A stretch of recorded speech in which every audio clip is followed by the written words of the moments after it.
band, do you know what you're playing here? That, you didn't necessarily question for the boys in the band. That's a pointed question for Mike. No, I was trying to be fair. Yeah. Yeah. We'll find out. Yeah. We'll find out in a second. You guys ready? Are you ready? Are we ready? I think so. Are we ready? Okay.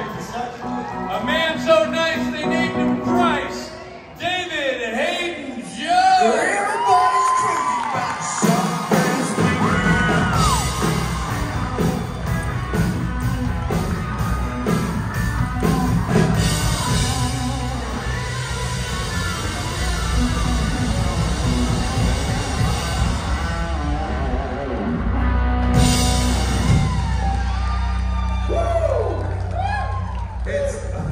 Yes!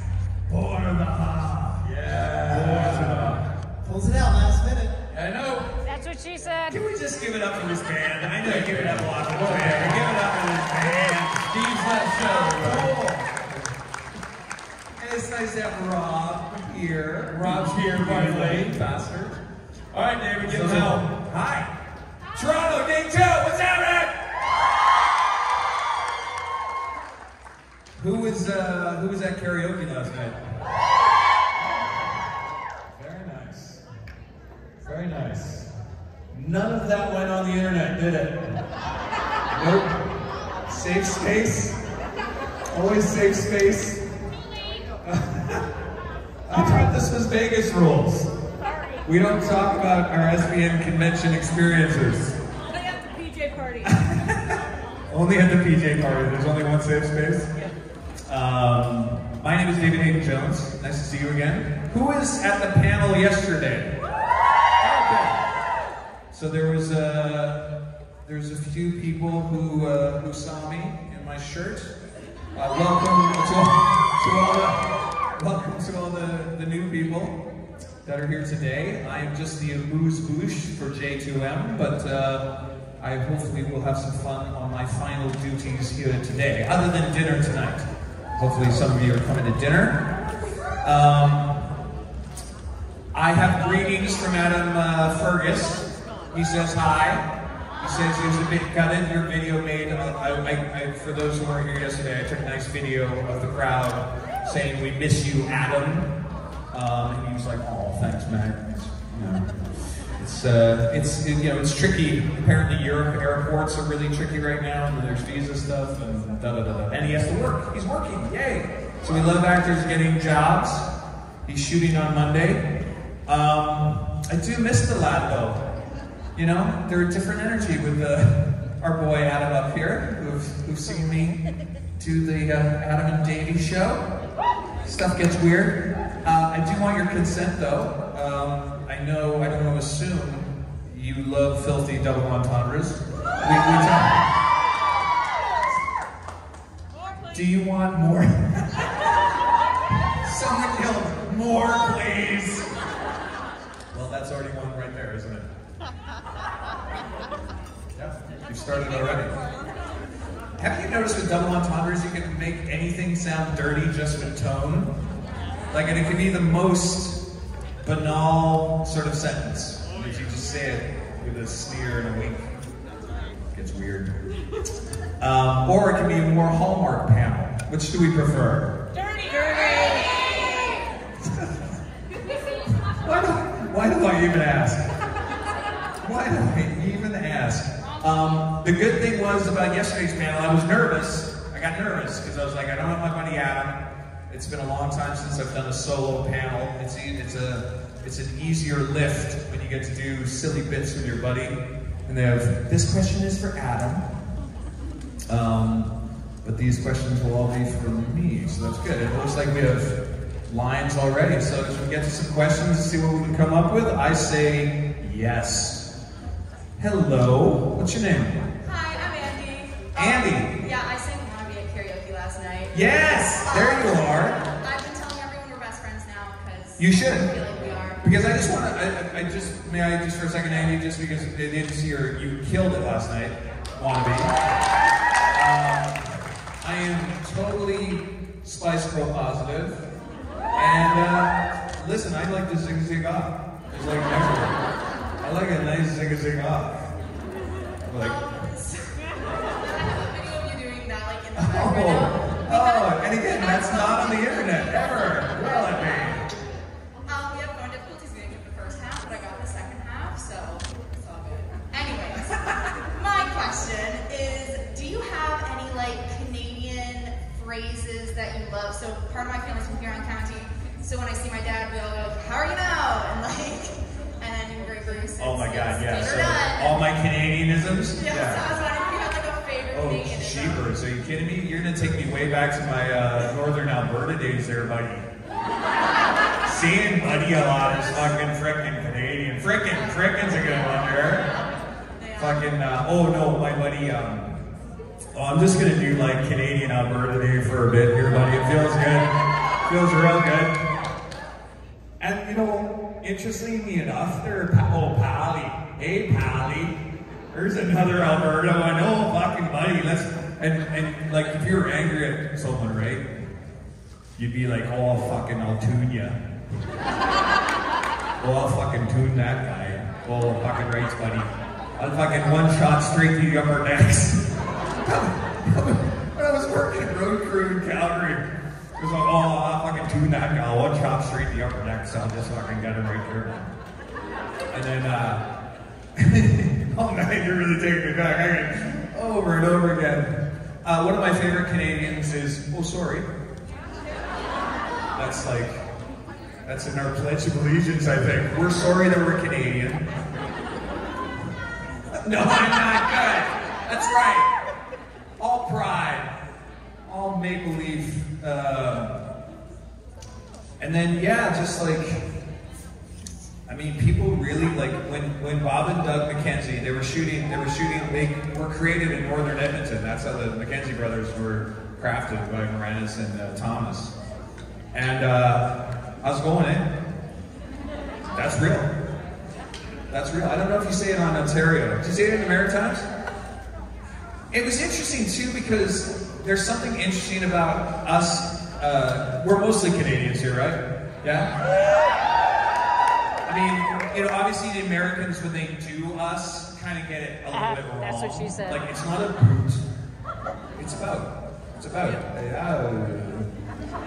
It's a diphthong. It's about.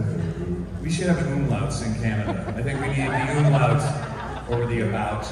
That would be. But you hear me even like sort of speaking my American English now. I told this story in this kind of an interesting accent story. I think a little bit. May I? Since we're talking Canadianisms. One of my first auditions when I got to Los Angeles. Hear me like Los Angeles. All American style now. Oh, I flew down to Los Angeles here and went to Disney. It was wicked. It was wicked, cool. But I went in to audition for a nice guest star on Walker, Texas Ranger. The original one. That's how old I am. Where's my Walker? Oh, well, it's the inflammation that gets you, right? You're fucking great, buddy.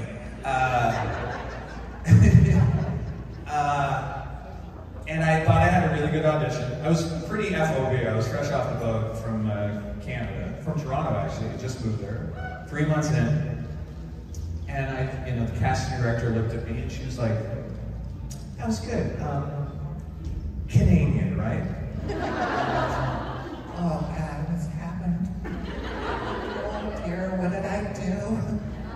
And she's like, you gotta watch your OUTs and your ORR, because apparently there was 2 sorries in the script and some out and abouts. And so ever since that day, she helped me.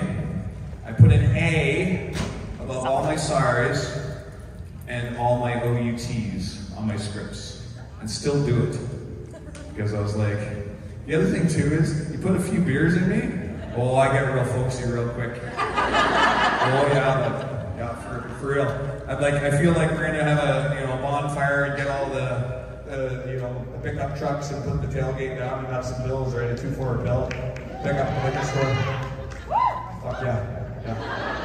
could eat some Kit Kats and coffee crisp after that as well.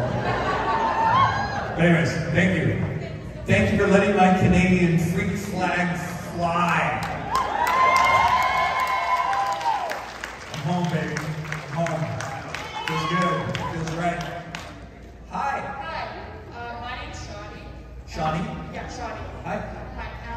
So you mentioned before that you like performing in theater and all that fun stuff, and I do musical theater. So I was wondering if you have any like fun stories from like rehearsing or performing a show. So yeah, I actually was on a track here in Toronto. Well, it started at McGill actually.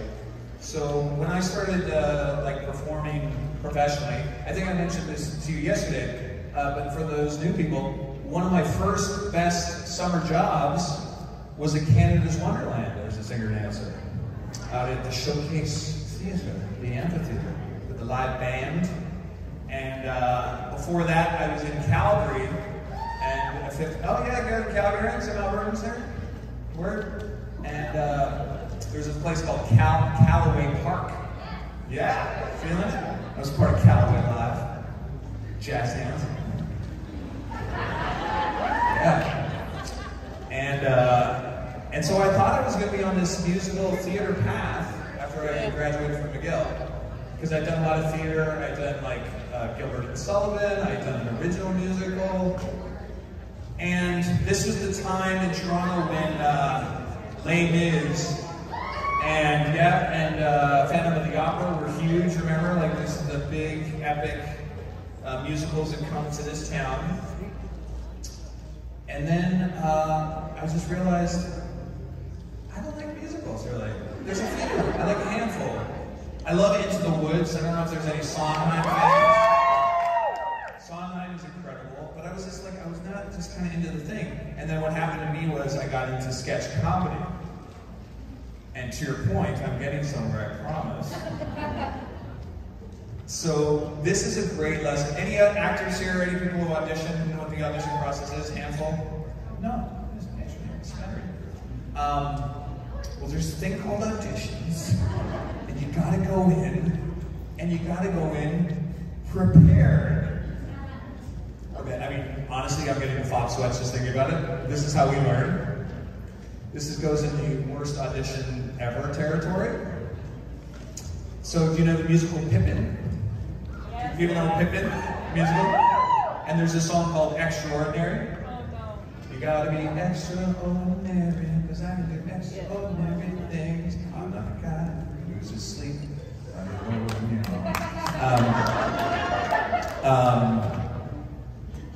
Actually, what I did just there was 100 times better when I did it in the room.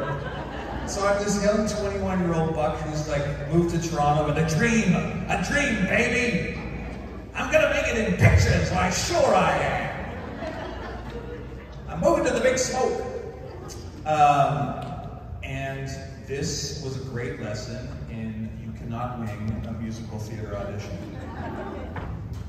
Because I got the sheet music, but I was practicing with the cassette tape. And they were in different keys. Yeah, there's some musical people in the house. They know what's happening. I also didn't practice with an accompanist. Oh no. I also didn't know that you're supposed to take the pages for the accompanist in a very special certain way. Oh my God, I am sweating just talking about it. This is actor PTSD you're witnessing on stage. And, oh, I love some of these accompanists too, because musical theater is a very specific vibe, you know, it's a very specific culture, and it's a great culture. And it's free, and it's fun, and it's like, it is the kids from Fame. You're like, let's stop traffic with jazz hands. Let's do it. But I went in, and the accompanist also just like totally got in my head right off the bat. Because I come in with my pages, and I'm like, hey, here you go, buddy. What is this? It's my music.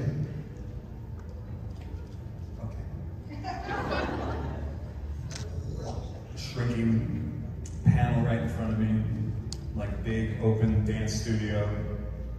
And I'm just like, I'm already like, I'm in the weeds, I'm in the sand. And he's like, dun dun da da da da da da da da da da da da. I'm not the guy who loses sleep when. Oh my God. And the words just drifted away as my adrenaline. And I'm like, blah, blah, blah, ba zoo doo, deely da da da da da da. Thank you. 15 seconds they gave me.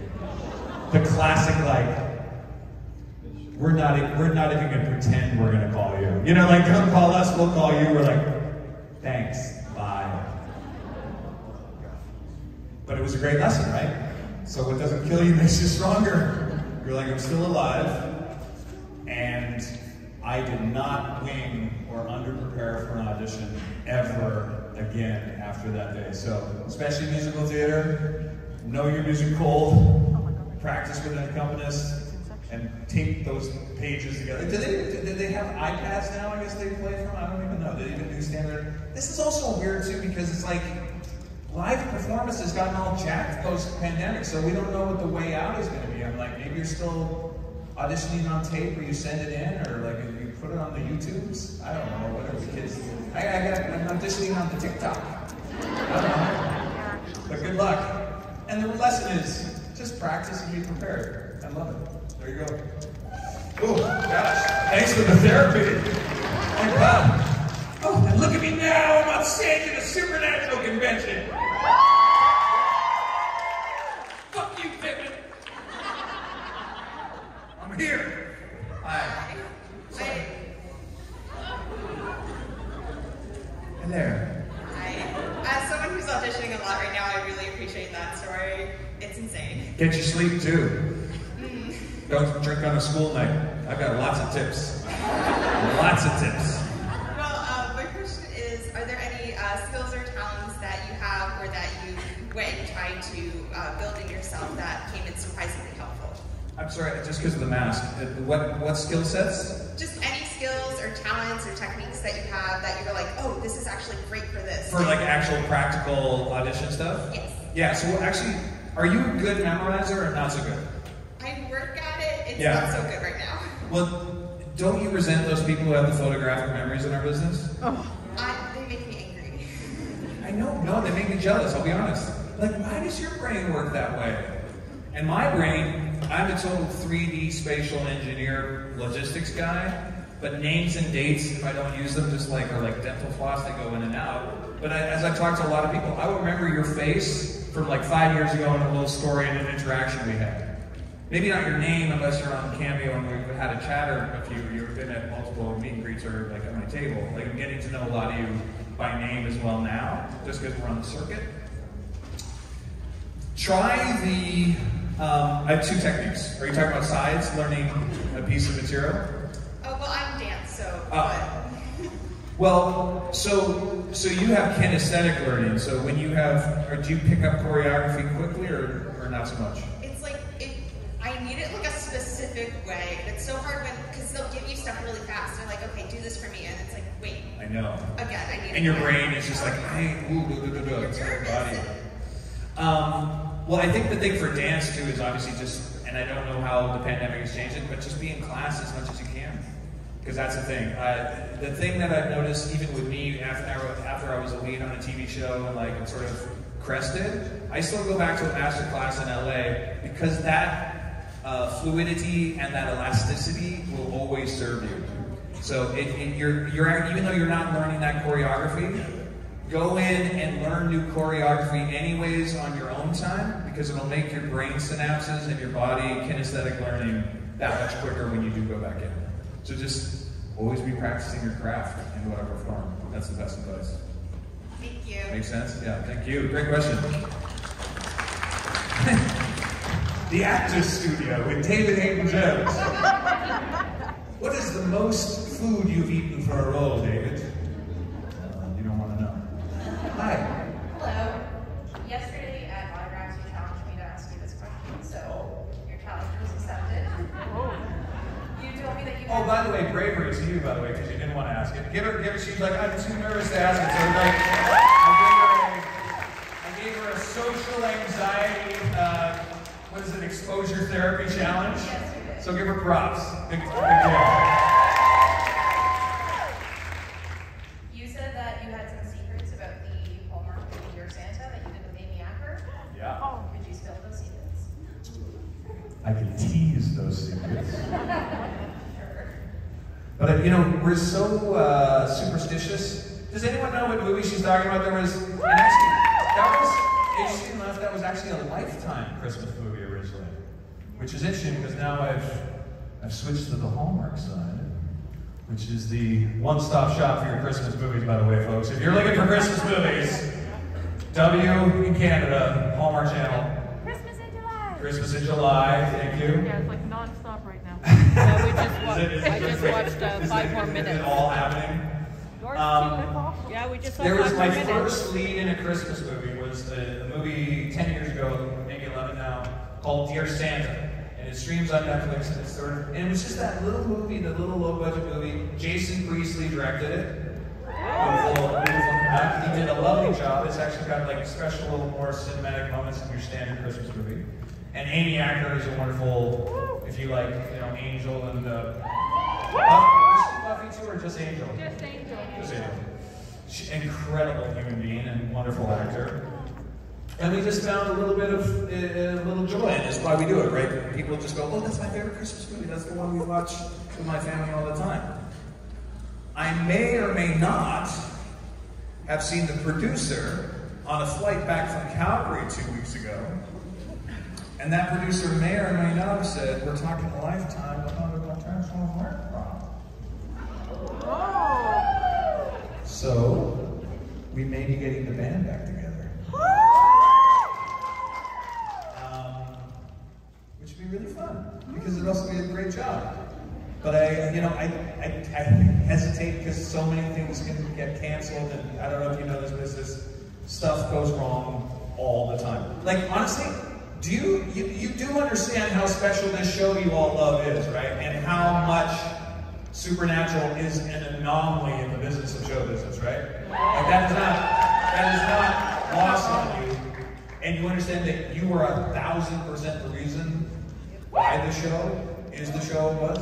That conversation, that loyalty, that connection to this magical sauce that the boys created with the writers and directors and this incredible collaborative team. So, I mean, stuff is being canceled all the time. You should be, if you see a decent movie, you should be amazed if it's passable. Yeah. There are so many things that can go wrong in the writing and creating and producing of any entertainment that you see. Like, it should go wrong 9 ways to Sunday, but something, when you get something, there's magic in the air and it works for people, so that's what it is. So, will you put some good energy and juju out in the universe for like, maybe like a nice job and a reunion for the band? That'd be awesome, thank you. So any Dear Santa fans, just put some good energy out in the universe, we'll see what happens. So thank you. I just jinxed it, by the way. It'll never happen now. I talked about it. It's over. Hi. Hello, I have a text-related question. Text. Yes. I know I laugh. Let me laugh. Text. What? I didn't even drink last night. This morning, however. For an actor, I was curious how you prepared or what your thoughts were about your approach to Ketch's death scene, because of course it's not every day that even an actor has to go through getting their heart ripped out. Okay. Yeah, that was So you're talking about the heart ripped out scene? Yes. Okay. Because I died twice. Yeah. I'm talking about The heart. Well, first of all, you have to mourn the loss of a job. No, that's real. Like Adam and I have talked about it before. I mean, season 12, this was me every time well, first of all, I was only supposed to do 3, and then they kept giving me 1 or 2 more, and I was like, oh my God. And then literally the first thing I did when I got the script was like, oh my God, I'm still alive, to be continued. You're just so excited. But you know it's coming. You know it's coming. Especially in Supernatural. And then I kind of did know early in season 15 that I was going to die early, but then there had been talk that there would be another respawn. But as do you all know this right now, that season 15, well, there's some people who are still watching the show, so I don't want to do a big spoiler. Maybe not.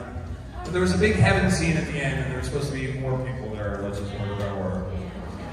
Yeah. But hi, COVID. Thank you, close borders. We love you. Bastards. The great thing about that death scene was the director really helped us out, and the wonderful actor who played the demon that was coming to get me. She's like a real physical stunt person, and one of my favorite things about Supernatural was doing all the fight stuff, doing the choreography fights, which speaks to the dancers among you. Like, the fight choreography is dance. It's dance, right? It's violent dance. Yes. And so that really appealed to my That's awesome. I've always thought that. old dancer thing, but just a little more butch, macho way, like smashing people's face through glass and stuff. And so we shot the fight in sequence, which is great. So you get the whole flow, your adrenaline's flying, you're like sweating, it's all very visceral. And then, special effects, when they're like on their game, and they were on their game a ton in Supernatural, and because they really just kind of had a gore kink too. You like when they're like, oh, they love it. They love the blood and the guts and the smoosh and the And the guy was great. He was like, hey, can I show your heart? Yeah, show me my heart, but be gentle with me. I'm vulnerable right now. No, he's like, fuck that. No, the heart. Oh, I was like, oh, sorry. And he shows it to me, and he shows how it pumps. And it was like they had a little rig with an air pump that made it like palpitate in your hand. It was so cool.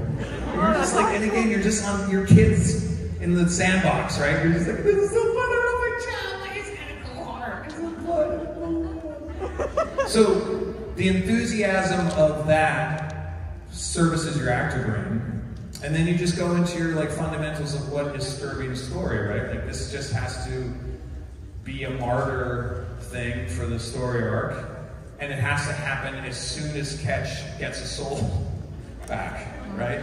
Like, to me, the biggest sort of sweet, vulnerable line that he ever said is, for the first time, was like, I have to go see my friends. And I think that's the first time in his life that he's ever known what a friend is, actually. And so he actually grew a heart, only to have it ripped out of his chest a minute later. Thanks, Supernatural. That's why we love ya. Hey, do you like this character? Have we redeemed him a little bit? Fuck you. Here you go. You don't get it.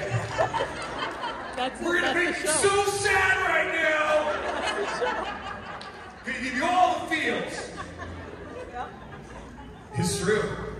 I'm certainly thinking of someone saying I didn't make the cut. That's okay. That's okay. Some people are catch positive, others are not, and that's fine. That's your choice. That's why. Well, yeah, one person. There you go. She's loyal. Good. That's better. Yeah. No, I welcome your hate for sure. But that's it. You serve the story and all your physical prep, and then you just love the make believe of it, and you're working with such great people, and you're just like, let's just try to make this epic, and let's try to make it mean something. You just try to follow your truth. So there it is. And I hope it worked. So a lot of people come up to my table and be like, oh, we just started to like you, and then they took us away. I was like, yeah. How many other characters have they done that with? Like, one of a long list, right? Too many? What's that? No, I wish I did. But it's expensive. Because that's the other thing too, like, they're probably going to use it on another show. Like, does anyone know prop and like set deck people? Yeah. It's so cool. They're amazing. Like, when you talk about the props department and set decoration and practical effects, I mean, that heart was a creation from incredible artists over the span of like 3 weeks. They get the assignment and they work their ass off to make this really cool thing. So I'm sure it's probably sitting in storage somewhere until that, in a little plastic box heart, palpitating heart. And they were like, oh, we'll use it on this horror movie. Perfect, right? What? There we go.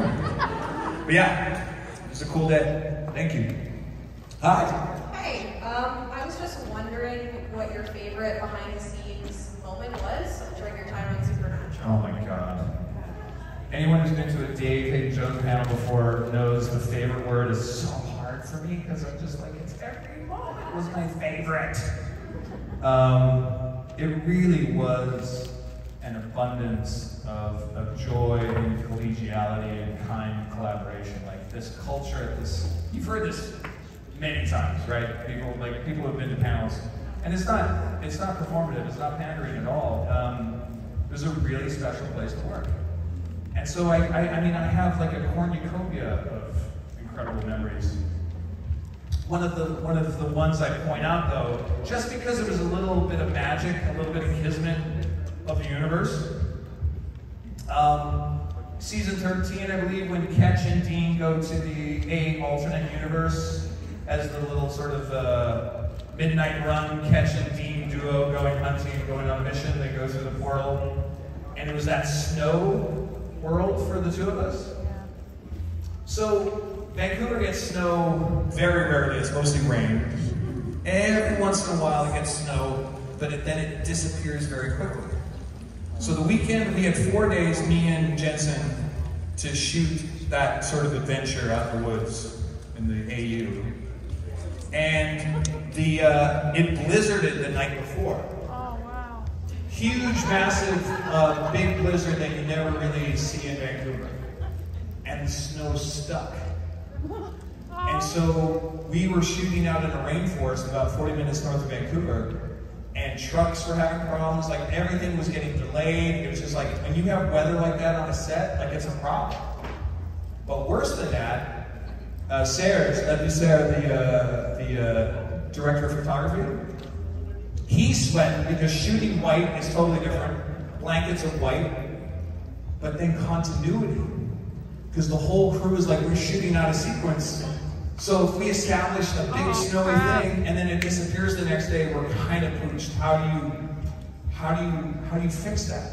And we're like, oh my God, like production design and props, and like, we're like, oh God, we have all this snow and we gotta shoot.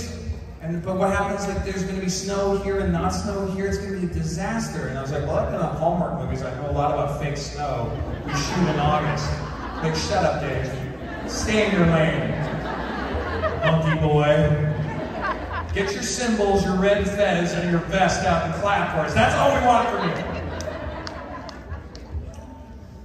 But then, the snow held for 4 days.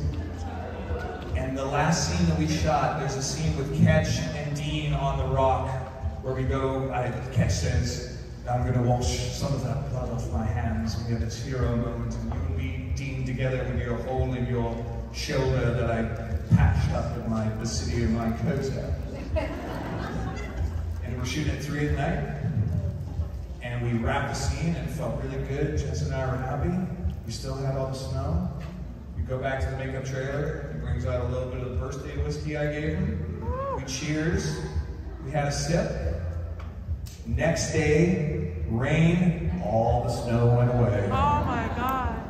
Gives me chills just thinking about it. But so, again, you have these adversity on set and shooting, and then you have these beautiful moments of just like kismet and just happiness, and then a job well done. And we had so much shooting that together. I just love working with Jensen one-on-one, and it was a thrill. And to have it all wrapped up like that and all be continuous and have continuity, and I thought it looked really good on the screen, so it's a really special memory for me, just because it was like kind of otherworldly, like the episode. Thank you. Appreciate that. Hi.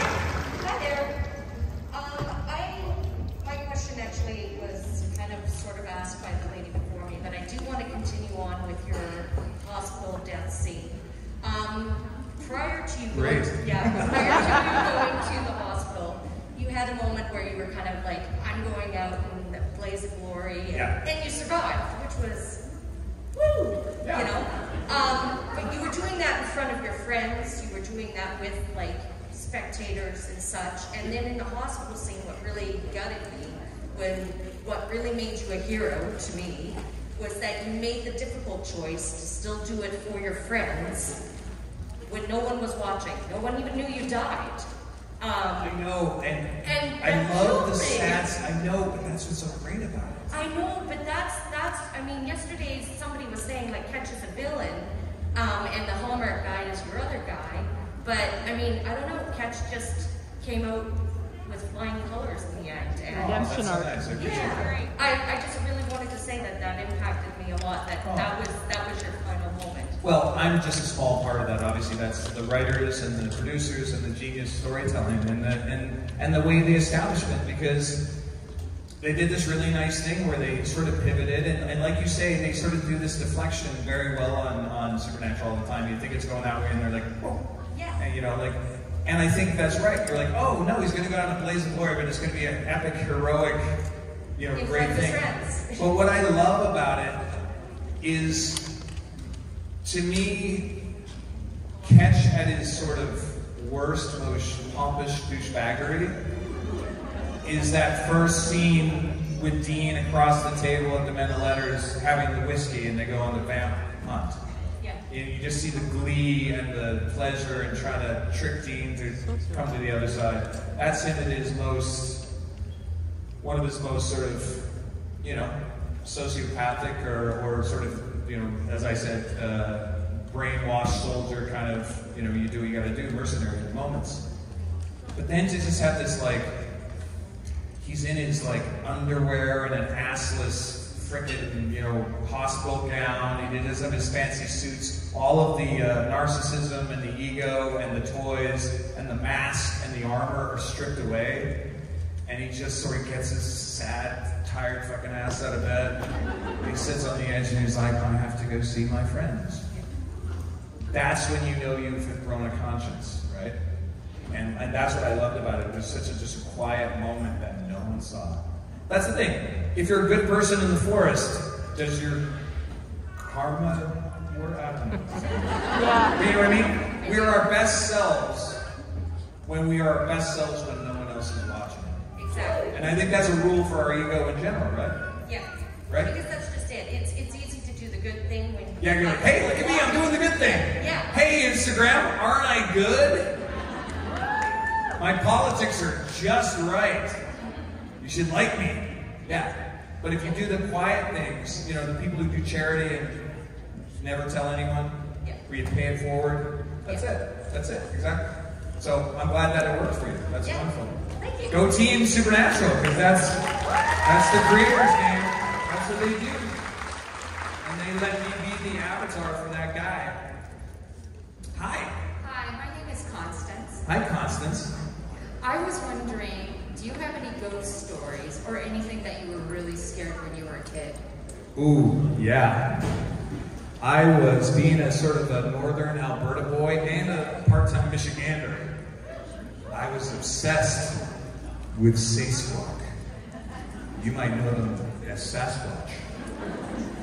Why has Supernatural never done a good Sasquatch episode, or have they? Have they? It's Sam. Totally missing out on the North American. They've done Chupacabra, but they haven't done Sasquatch? It's Sam.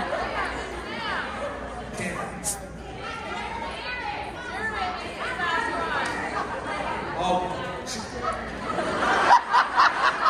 See, I'm not falling into that trap. That's called a moose. It's a moose. That's Sasquatch. When I was 7, I had this book on Sasquatch. You know, and that was right at the time when that famous footage, it was like 10 years after that famous footage of him, like you know, the guy on the horse. Is that fake or is that real? Yeah. Fake? Real? Still debate, right? It's like this Zapruder film. It's like sort of best footage. But now, I've actually developed, those, you want to know one of my guilty pleasures? Because of as a kid? I go down those, like Discovery Channel and like TLC, like the Squatching shows. Oh God, I want it so to be real. I want it so bad. And I recognize my own bias, right? I was like, but why? And And then I just get all nerdy about it. I'm like, well, Australopithecus, and they found bones in China, and like, why doesn't it make sense? There could be like 100. And the other thing too is being a minority once in native culture. When you go up to the Pacific Northwest, the Aboriginal indigenous peoples are 100% no, that's a spiritual animal. That's 100%. It's not a question of if, it's full belief, right? And they will all have a story, especially getting into Alaska, Yukon, northern British Columbia, northern Alberta. They're like, oh yeah, totally. And I'm like, oh my God. So that's really compelling to me. But I had...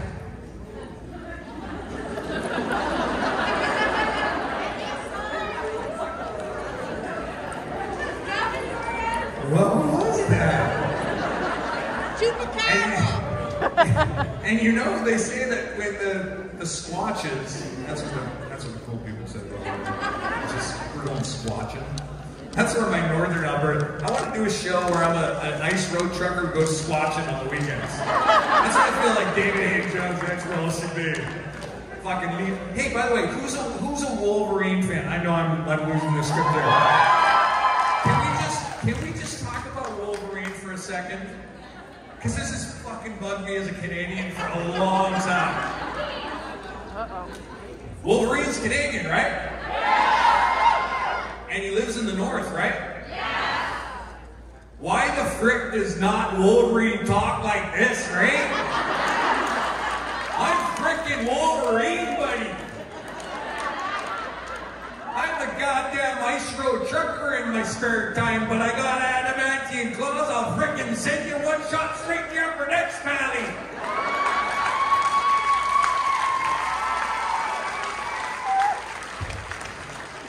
I want this trending. Hadyn-Jones for the next ice road trucker Wolverine, buddy. I got the hair, I'll grow it out, I'll get real buff. Sorry, it's bugged me for a long time. Why does Wolverine not talk like a Canadian redneck? But I think we had the spirits tell us to believe in the supernatural. It happened right here on stage. You witnessed it, folks. And they say that the squatches, listen to me, no, I'm 13 again. I'm having Pippin flashbacks. Squatches are extraordinary. Oh dear. And we bring it to the end, full circle, as the band arrives. Because that's what we do. So we didn't get your questions. I would say come ask them later, but I'm gone, folks. But you've got to enjoy them. If you're a Friday person, you got 2 doses of David, and that's great. And that's the right. David Price, Hadyn-Jones.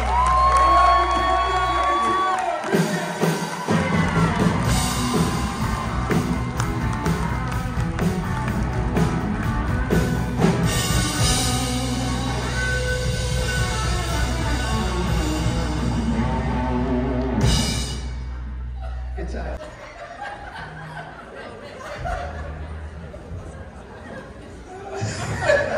Like a well-oiled machine. So, for those who don't know what I'm laughing at, this song has to start. Show them how it starts, right? You go, everybody's crazy about a song. Right, so that's how the song starts. And every time I'm starting to do that, first I mess it up for him. He's like, the band's so nice, we named it Rice. David Hadyn-Jones. Thank you, everybody! But Jordan went ahead and did it, so I was like, he would do it too. I was like, man.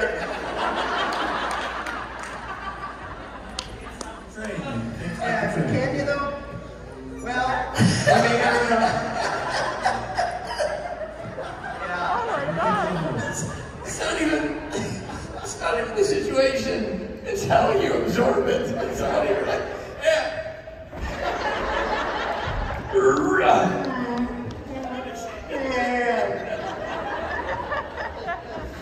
Oh man, you can't go to school for that, guys. That's just rock solid comedy. My microphone is broken, so I'm on another microphone that's not in my ear, so I can't really hear myself. Another thing that's happening here, so it's surreal. Anyway, this moment is not about me. No, stop talking, Rich. I'm Rob. Oh. You think of anybody, you'd remember that. I thought the first person who messed it up, but you know, whatever. This is about a person whose name rhymes with Isha Owens.